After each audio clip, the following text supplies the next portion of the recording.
But hello, everyone. I'm June. I'm super excited that I'm able to join fellow caregivers today and just share some information that I have learned along the way, and whether that is just actual experience or courses taken, or as the parent consultant with Children's Rehabilitation Services, being able to share info and knowledge to our parents, which are essentially caregivers, right? Just getting all of that information and all those tools, not just from my own experiences, but actually from caregivers as yourself. And so I just wanted to come on and to share a little bit about self-care. Of course, the title of this session is The Body Keeps Count, and it's all about self-care. And I thought it was so fitting when we're talking about self-care and caregiving to mention the body, because we are going and going and going and going. We're essentially trying to be Energizer bunnies, and our bodies are like, no, not me. They are trying to go along for the ride, but at some point along that ride, they're like, time out. Nope, it's not going to work, And I don't know about you guys, but I am notorious for like, oh, that's nothing. I'm okay. No, that's push through. We got to push through, just like 2 more hours. And sometimes, forgetting to take time to be kind to myself. That's what my husband says. He says, take time to be kind to you. And so let's get into it. I just have some notes here that I'll be looking at, everyone. But as I stated, please feel free to jump in. Please feel free to say, yes, me too, June, so I am not alone. A safe place, a space for us to share, and to be supported. And so please feel free to say, yes, I do that all the time, because I guarantee you, I'm like, yep, my hand's up too. So caregiving, as we all know, caregiving is super rewarding. I think it's an understatement to say that we are all blessed to be able to be in a situation where we can support our loved ones in whatever capacity it is that we are supporting them in. Yes, while it is rewarding, yes, it is equally stressful. Yes, it is equally challenging.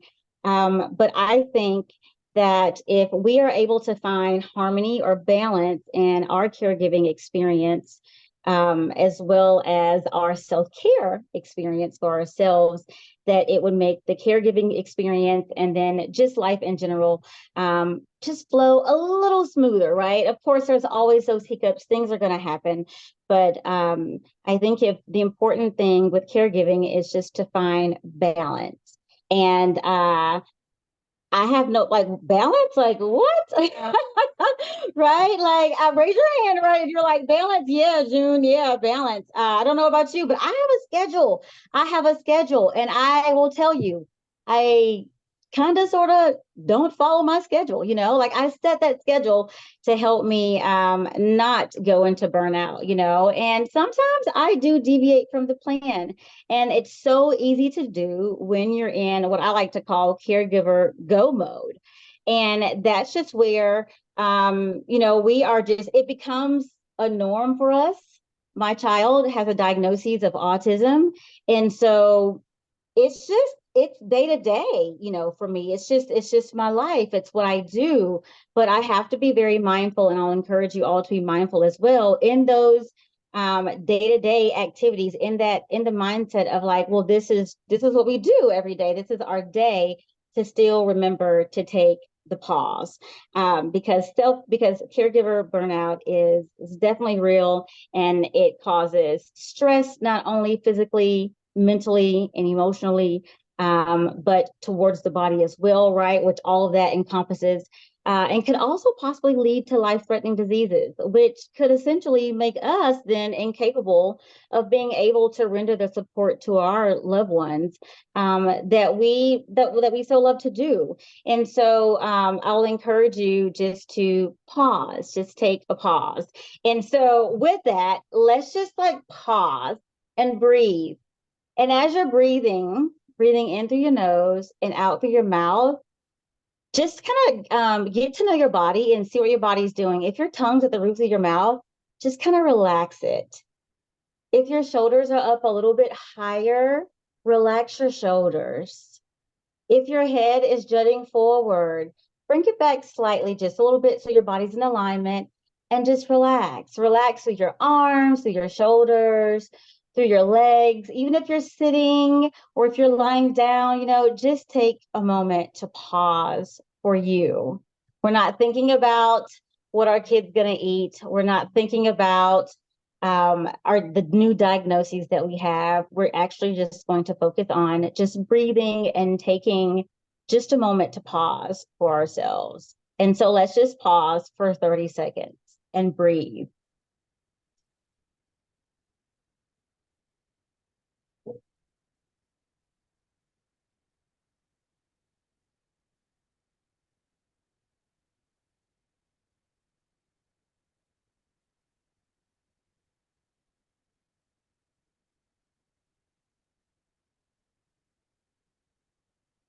Thirty seconds of just breathing.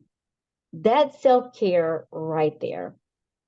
It doesn't have to be a weekend getaway. It doesn't have to be a week gone away. It can be 30 seconds multiple times throughout your day. It could be a 10-minute pause. It could be a 1 hour pause. It's just taking that pause to take care of you. And whether you're just pausing to breathe, or whether you're pausing to read, or whether you're pausing to catch 30 minutes of your Netflix show or your Disney Channel show that you love, you may just be taking a pause just to sit and do absolutely nothing. That's my favorite. Like just to sit and do absolutely nothing. It's important. It's important for you mentally, physically, and emotionally. And not just for you, but also for our loved ones that we're serving, our loved ones that we're actually caring for. What are the causes of caregiver burnout? Stress, being overworked, taking on too much at one time. That's me. Oh, I can do that, right? So I have a child who has the diagnosis of autism, which it's full time, go, go, go. There's OT, there's PT, there's ABA therapy, there's all of the things. I'm a parent consultant, and and sometimes you'll say, oh, well, I can help there, or I can do that. And so I for one totally understand the wanting to be able to come through for others, but you have to ensure, right? Go back to that schedule that we're paying attention to. You have to ensure that somewhere in that schedule, in your scheduling, that you are not taking on too much. Because we have to, once again, with our caregiver responsibilities. And if you're not like me, where it is every single day, maybe you're sharing responsibilities with a family member. And so maybe it's just 2 or 3 days a week for you. Either way, we still have to be realistic about what it is that we can do and how much we're actually taking on or even signing up to do when it comes to serving our caregivers and then just living life, because that in itself can be overwhelming. Role confusion, and so for me, when I think about role confusion and the causes of my caregiver stress and burnout, it is, what I like to say, June, stay in your lane, stay in your lane. We have, my son does ABA therapy, guys, and of course, an OT and speech. And I know he is so sick of me because he's probably like, we just finished speech therapy. How dare you bring me home and have another speech session? Like, Mom, we do not need to do OT. We have done that this week. Okay. Like, there's no need for you to sit down and have a full session for me. And of course, my husband is the one that was like, maybe you should take a pause, like a timeout. I was in go mode. I was in let's do all of the things, that we can, to help Lord. And which is an absolute, it's a great idea, right? It sounds really good, but realistically, it's too much. Not only was it too much for me, but my poor nonverbal 3-year-old, I'm like, I don't understand why he won't sit down for this session. probably because he's been sitting down for sessions all day, mom. And my one of our OTs in early intervention, I remember her telling me, she says, so it's okay to do nothing sometimes. It's okay just to be in their presence. Now, of course, sometimes you have to be physically doing some things, but if you're a caregiver to an individual that has autism and you're in the playroom, you don't have to make every single experience a learning experience. They need downtime too. So once again, like finding those moments while you're actively caregiving, to pause, so that we are not so that we're not opening the door wider, for the additional stressors to come in. Caregiver support, there's stress and there's trauma involved. That's just a hands down. But it's about how we handle the stress and how we handle the trauma. Is that's what's going to help us to see the signs and the symptoms of burnout and actually take action before we even get there. What are the signs and the symptoms of burnout? Feeling isolated, feeling overwhelmed, gaining or losing weight. I mean, of course, now that is a sign, that is a symptom, right, of also having too many s'mores cookies because it's the holiday times and I love those. But gaining or losing weight, being easily irritated. And you may notice these specific signs or symptoms, they've started to progress or they started to actually show themselves, where before you didn't notice them, but as logical thinking individuals, right, we can notice when, man, I think, did I snap just then? Was I too loud? Was I a little bit aggressive just then? I think that, we we can understand when, and even question and ask ourselves if that was a little bit too much. If you notice that, good job for you, because you just recognized a sign and symptom that is going to potentially lead to caregiver burnout. And so then you can once again take that pause to do what you need to do to help yourself, once again, so that we're helping our loved ones. And then the other sign and symptom, of course, is the body aches, the illnesses that come, indigestion, gastro issues. I was seeing our gastroenterologist, our GI doctor, and I was going back and forth to her, y'all. And, I'm telling her all the things and I'm like, this isn't working. And so we actually had a sit down and she told me, she goes, okay, just stop. And I stopped. And she said, let's talk about what's really going on. And in that moment, you know how the body is connected and a certain thing. We know that, that certain actions can cause certain internal things into our bodies. And maybe you don't. I didn't at the time. But she said the constant worrying, the constant, is he going to be okay? The constant, let's do more to ensure that he has his best opportunity. She says it's manifesting as gut issues. And my husband and I, we have a counselor, and you tell people you have a counselor, and if you have a counselor, it doesn't mean anything's wrong. You can have a counselor and everything be good. Listen, get yourself a counselor, okay? Get yourself support, get yourself a professional to talk to. I am telling you, whether life is going perfect or whether it's not, I promise you, they just kind of really help reel you back in the good and the not so good. And so be okay with having a conversation with a support personnel. I think we should normalize that. I think sometimes it's not an open conversation that we have. Maybe some see it as a sign of weakness. For me, I see it as a sign of strength. If we're able to reach out, and even if it's not a professional person, maybe it's a support group. Maybe you do better in a group setting. Maybe it's joining in on a Zoom where we're just having an open dialogue about, support and stressors and what that looks like. But just doing whatever you need to do, finding whatever resources you need to find to help you before, once again, it gets to the point of no return, or at least harder to come back, from that point of no return. And so I tell my friends all the time, I'm like, listen, you guys aren't seeing your counselor? And they're like, yeah, counselor, is everything okay? And I'm like, it is. Actually, it is. It's probably because I see her, you know. But talk to someone and be okay with talking to someone.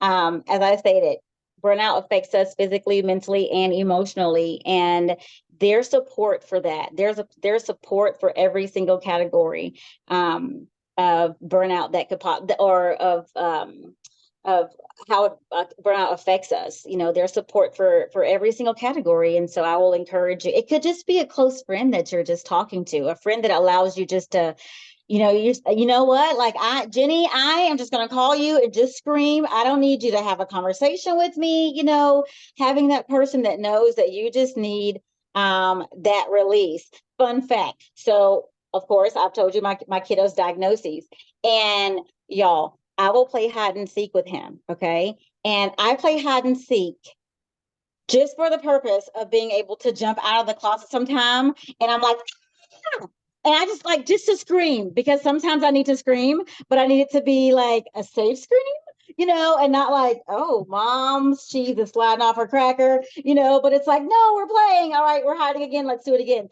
And I was in a mom's group, and a mom mentioned that, and I was like, okay, this is good. And I'm telling you, when I originally did it, it was just, I had a really good chuckle out of it. But then I did it because I needed to do it, because I needed that support. I needed to come through for myself. And not only was it absolutely hilarious and a relief, but it was good for my kiddo as well. And so I was able to see the humor in it. And in that moment of playing hide and seek, I also got a chance, while I was in the bathroom hiding, and I was just thinking about, like, why I was so like, and it was I was able to have a moment of clarity, and it was me not pausing. It was me not taking a moment to breathe and understanding that, well, it's okay if you didn't wash the dishes. It's okay. And I don't know about you guys, but it's a hard one for me. I'm like, I need everything to be clean so I can reset and start the day fresh. But sometimes every day doesn't afford you that. And knowing that it's okay, your kid is not going to be like, Mom, the dishes are not clean today. How dare you? Oh my goodness, you did not clean the bathroom last night. How dare you?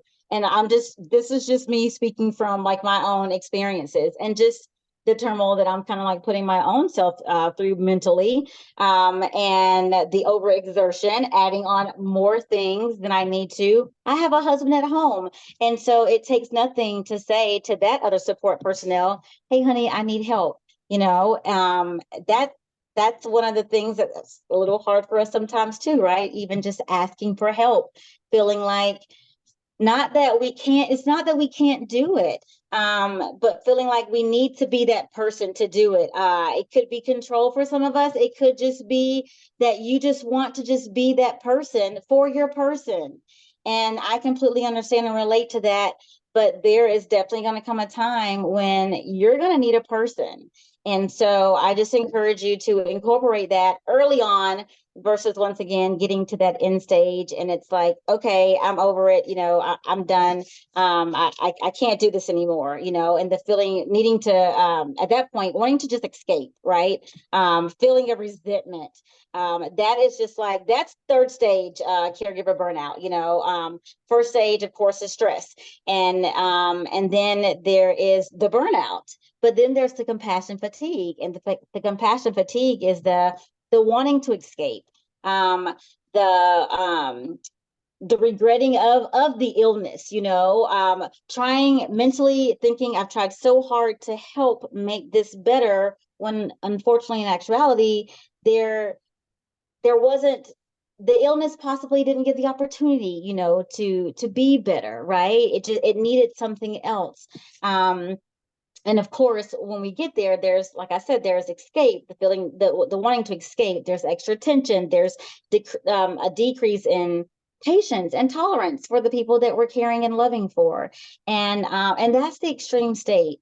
And so, and throughout all of this, throughout all of the stress and the overload and the wanting to escape and the depression, the body is keeping count. We're in go mode and we're like, well, yeah, I'm feeling bad about that. We're internalizing it, but we're going, we're pushing through.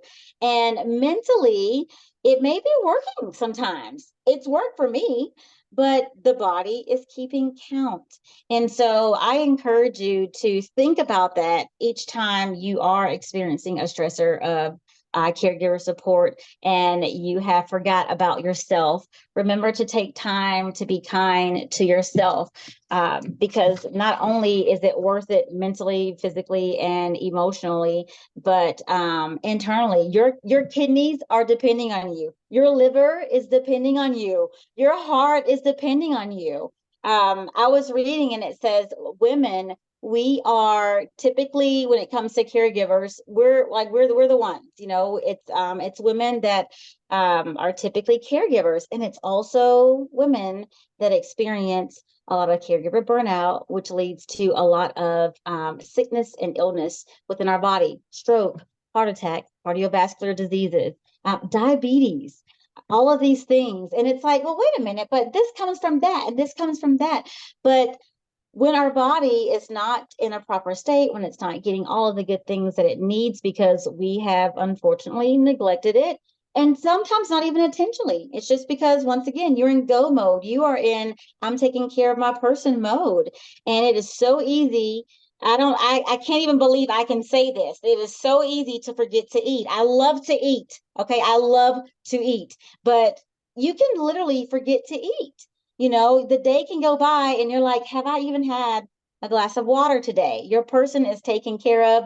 My kid is running around, climbing to the highest heights, jumping off of the refrigerator, and I'm thinking like, man, I've got a headache. I don't know why. I haven't hydrated today, like I haven't did the things that I needed to do. And of course, all of that just kind of, once again, comes along from it's the prolonged stress that gets us to the burnout, that gets us to that decrease, the less energy, the resentfulness, the needing to escape. So let's just be in prevention mode. I think the best thing for us as caregivers is to be in prevention mode, which prevention mode is going to automatically include self-care. And as I stated, self-care doesn't have to be you actually physically going out to do something. It can definitely be, having a lunch or a dinner with your spouse. Maybe, you're taking care of a parent and, take time, to have a lunch or dinner with your spouse. It could just mean sitting on the couch watching Netflix. It could mean rested. Oh my goodness. I don't know about you guys, or you probably, I mean, I absolutely love Jenny, okay? Over like she is like just she's my savior, and she has no idea that she came to save me and other parents like me. And I discovered respite when I became a parent consultant at CRS. Oh my goodness. If you have not tapped into the awesomeness of respite, do it now. And just once again, it doesn't have to be a week thing. It could just be 3 hours, I live on South Parkway in Huntsville. Sometimes I just drive to Meridianville and back, very, very slow, with also stopping at Dairy Queen for an ice cream. But whatever works for you, do that. But tap into respite. That is an awesome resource that we have with UCP. And there's also other organizations that actually provide respite. So depending on your loved one's diagnoses, there's so many different organizations that we're tapped into. You could reach out to another organization for respite. But I know for a fact that UCP provides that. And so I will encourage you to reach out, ask, what is respite? They have the answers for you. It is so easy. There's an online application. You can print off an application. It's in English, it's in Spanish, like it's exclusive and inclusive for everyone. And so when it comes to prevention, the top of my list, I'm just like, respite, sign me up. Like, I will definitely take a time out. And I'm so happy that I'm there. And if you're not there yet, I know that you will get there, but tap into respite. Know your limits, set limits for yourself. Remember to pause, find support groups, find resources, and the resource, it doesn't have to actually be, a link to a website. It could be another person. that's able to just kind of share and give you information to help you on your caregiver journey.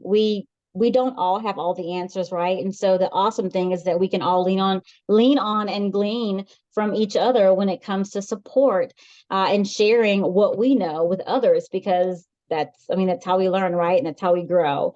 Once again, seek professional help, if you need to. Once there's so many organizations, once again, that will actually offer free professional help. Ask questions, tap into it, find out where can I go for those specific things so that you can get tapped in to help you, once again, continue to help your loved one.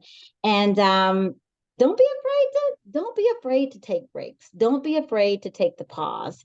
As I stated, some of us in our caregiving experience, we've had some traumatic events to happen with the loved ones that we're caring for, and that can cause a state of fear, a state of anxiety. And so I'll encourage you to work hard to release that fear and that anxiety with the support, of a professional or people that love you, that's around you, or sometimes it's even a stranger. But I'll encourage you just to reach out for that support so that, once again, you are taking care of you. So take time to be kind to yourself. And I'll encourage you, and it's nothing, if you are like if you're like, I'm stage 2 burnout, or you're like, June, I am stage 3, I'm compassion fatigue, it's completely okay, friend. It's completely okay. You're in a safe place. And the cool thing is that you recognize that you're in stage 2, you're in stage 3, or you're in stage 1. Once we're able to recognize that and understand the signs and the causes and the symptoms, we're able to take action for ourselves, once again, which ultimately, leads to an even more rewarding experience, not just for us as caregivers, but for our loved ones that we're taking care of. And so that's my spiel and my love that I wanted to share with you this evening on The Body Keeps Count, all about caregiver support and taking a pause for self-care. Thank you so much for inviting me to share with your caregivers. I do appreciate that. And I am always open to share, and also to have people give me information and feedback as well, because my toddler is 3, and so I am still growing and learning every single day. And so I value the feedback and any support that you would like to give me as well. Thank you so much, June. Thank you. And for those of you who jumped in and joined a little bit late, as you can see, I'm not Jenny. Jenny was feeling a little under the weather today, so I'm Tracy Sinowitz, the director of Alabama Respite, and I stepped in just to get y'all going today. But June, I did want to say, I'm not in a caregiving role at this, right now in my life. I have been before, but talking about your body. Sometimes if you don't stop, your body will stop you. And that happened to me is about 2 years ago. And I had just been going and going and going and going, and everything on me hurt, and I couldn't stop to, I kept saying, I'm going to do some stretches. I'm going to read a book. I'm going to, all these things. And one Saturday morning I woke up and I literally couldn't get out of my pajamas. And I sat down on the couch, and that's where I stayed the entire day. It was like everything in me shut down. I didn't even get up off the couch to eat. I ordered a pizza from my phone, had them leave it at the door, and eventually got up and got it. And that's the only thing I ate that day. And you know what? The house didn't fall down around me. Everyone managed that day without me. And the next day I was fine, but my brain absolutely stopped me because I hadn't stopped to take care of myself.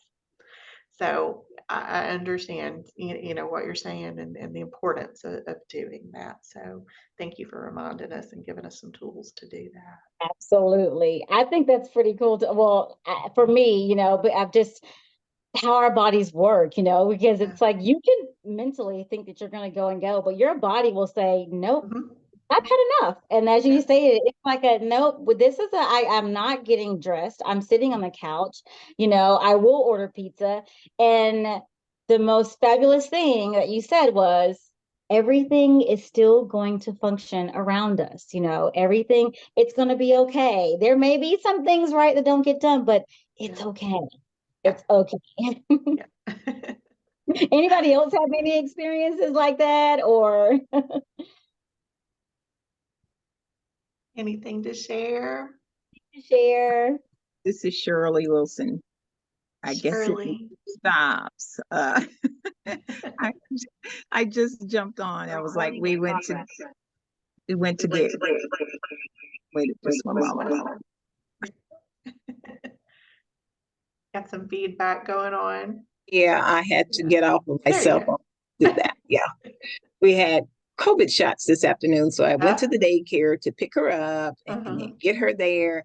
And then there was people that had parked in the handicap, but I didn't see stickers, so I had to.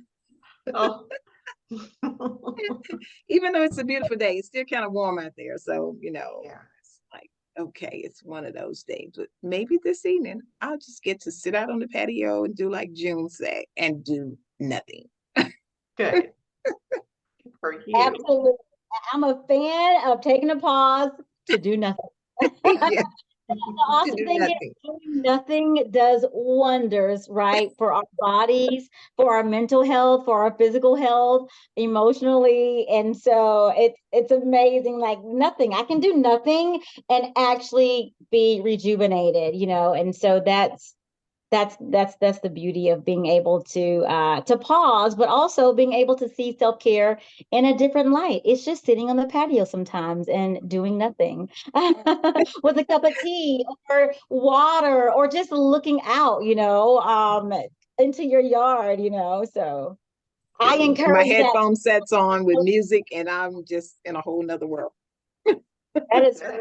That is awesome. Thank you. Thank you. You're welcome. Yeah. Thank you for sharing.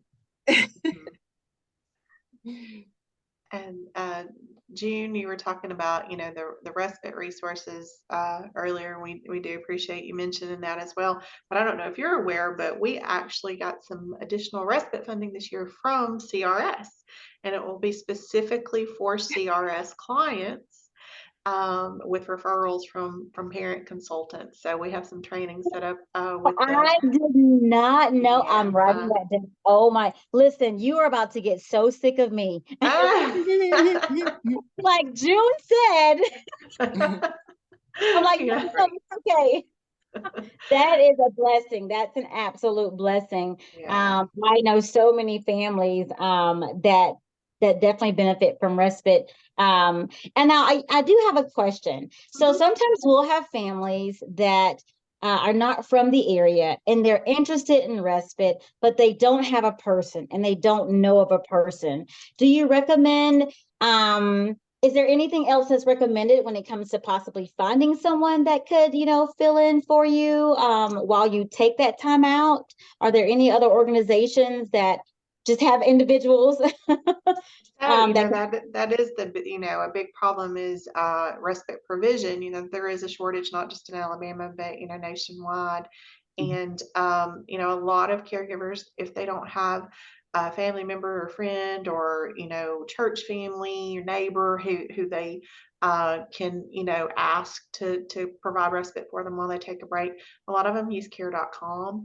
And find individuals. So that's one resource. But on our website at alabamarespite.org, we also have a list of community respite resources. So if your loved one's able to go to a day program or a parents' night out or something like that for younger kids, then we do have a listing of the ones that we know of at this time. And it's kind of a living document. So anytime somebody lets us know one, we immediately add it. And if something happens to change, we can delete too. But we do have that resource on our website too for some community-based respite.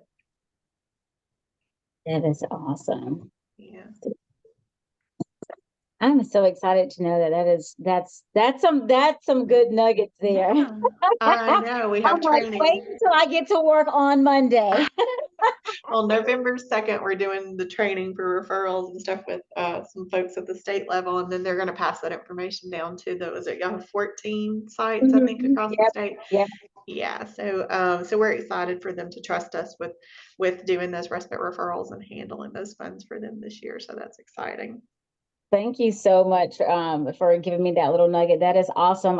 The one resource that I share with every single person that comes in. Of course, at CRS, we all have our parents, there's different diagnoses, but the one thing that I know that we can all benefit from is respite. And so I share that like nobody's business. Like I literally have like our comment box, on our table, and I made a QR code for the website, and Yeah. so they can scan and go, because some people, they're like, well, I don't want to take the flyer, I don't want to take the brochure. I'm like, you can scan right now and get to it, or then we have some individuals that they need that hard copy. They need to be able to fill something out. And it's so beautiful that, that you guys offer it also in Spanish. That works so well for our Spanish speaking population and our Spanish speaking families. And we value respite care at CRS, and I push it. And so Thank you. it's me that is spending the money. No, but we value that. And I actually, I'm happy that you mentioned care.com. I did know about like the day programs because I have worked with parents to find like you said, the parents night out, just to find something, because they just need something. And so myself and our interpreter, we've gotten on the phone, with different organizations or different parent nights out to see what they have available, and a lot of organizations too. I noticed if you ask if they're open to receiving, a respite, it's they're the recept they're really receptive, and then for parents to know that, okay, you may go ahead and you'll pay the person, and then though they can be reimbursed, some parents, just for them to know, like, wait, what, there's an organization out there that will help me get relief, and like all I have to do is this. And it's just, I feel the respite makes me feel like I'm floating, because I'm like, it's not even my program. I cannot take credit, but they're like, there's no way. Wait a second, and I love that our staff is on board, because they're always like, June, this mom doesn't know about respite. And I'm like, ooh, I like, please, no, like, I just need 2 minutes. I just need 2 minutes, And so it's a big blessing to our community of caregivers, to any community of caregiver.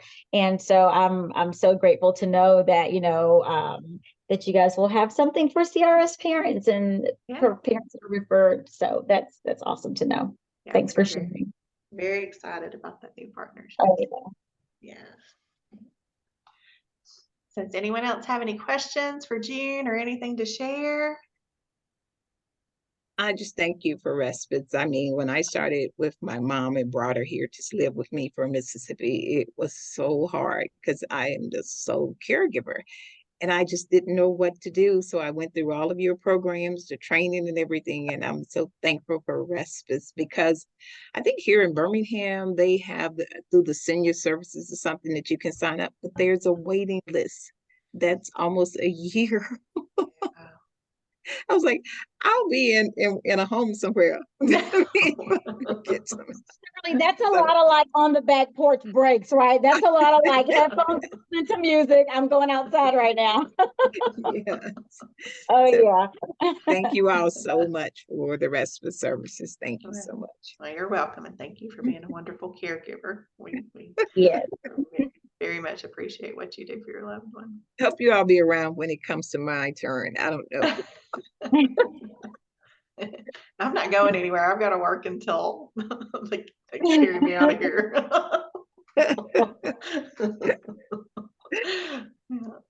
Great service.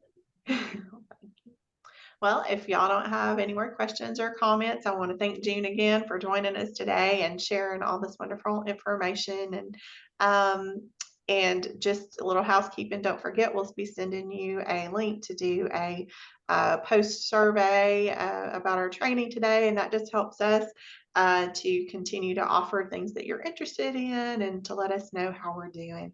So if you fill that out for us when Jenny sends it to you, she'll be back in on Monday, so she'll send it your way then. But in the meantime, thank you again, June, and we appreciate each and every one of you, and we hope you have a safe and wonderful weekend, and we will see you. Jenny has training again next week, I believe on the 24th, so she will see you then. Okay. Was this Thank you. recorded, Tracy? Yes, this one's It is, so recorded. it will be on the website. Yes, ma'am. Okay, good, Yeah, good, it'll be good. there. Thank you. You're Thank you, welcome. June. Absolutely welcome. All right. Y'all have a Have a good wonderful weekend, weekend. everyone. All right. All right. Bye-bye. Bye.